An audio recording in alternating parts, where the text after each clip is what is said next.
Chris says, what's the longest you think you can go without? That's That's an awesome question. a great Longest you question. can go without buying a new piece of equipment. Considering it's only been 1 day for me, Yeah, he's weak. He's what he's saying. I He's am weak. very weak. I need a sign. You don't have any self-control, man. No, it's really hard. Yeah. So the cool thing, I'd say the cool thing with me, I'm pretty content.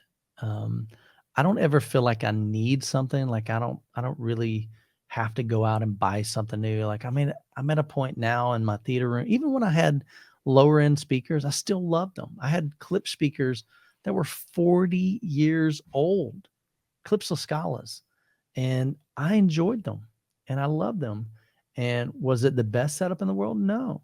Have I always had massive subwoofers? Absolutely not. But each part of that journey I've just enjoyed. So I'm not like ever really necessarily looking for something else to upgrade to.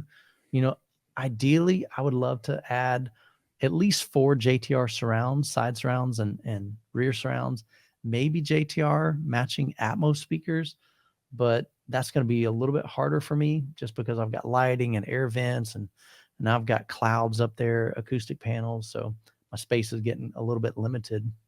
I still could probably make it work, but I'm not like I'm rushing out to do that. So to me, that would be a lot easier than Ryan. And I guess part of it too, if you think about it, I get to review a ton of gear, you know? Yeah. So whether or not I get to keep it, or if I just get to play with it for a while and return it, I just have access to so much cool stuff that, you know, it's just fun. You know what I mean? And I am a dealer, so a big part of what I'm buying is things that I want to be able to showcase and allow people to be able to feel. Because we talk on here a lot about, you know, don't buy something, especially speakers or anything like that, unless you can go take them in, experience them. Demo. So I want people to be able to experience what I'm selling.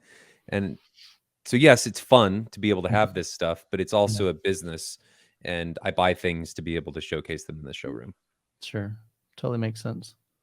So, and the other thing too is, I mean, I get access to go to different people's home theaters and experience them. And I'm 100% cool. Like people say, you know, hey, now that you've heard this, are you going to buy them? And I'm like, not necessarily.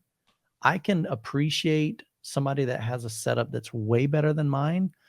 And I'm not necessarily coming home going, man, I got to add that in my setup now because I've heard something better. Again, I'm just a pretty content dude. So I'm not always looking to, as Jay Cameron mentions, I'm not looking to scratch the itch, so to speak. I have many itches. He's got a rash, man. I have chicken pox. You have an audio rash. Yeah. That's hilarious. Audiitis. There you go.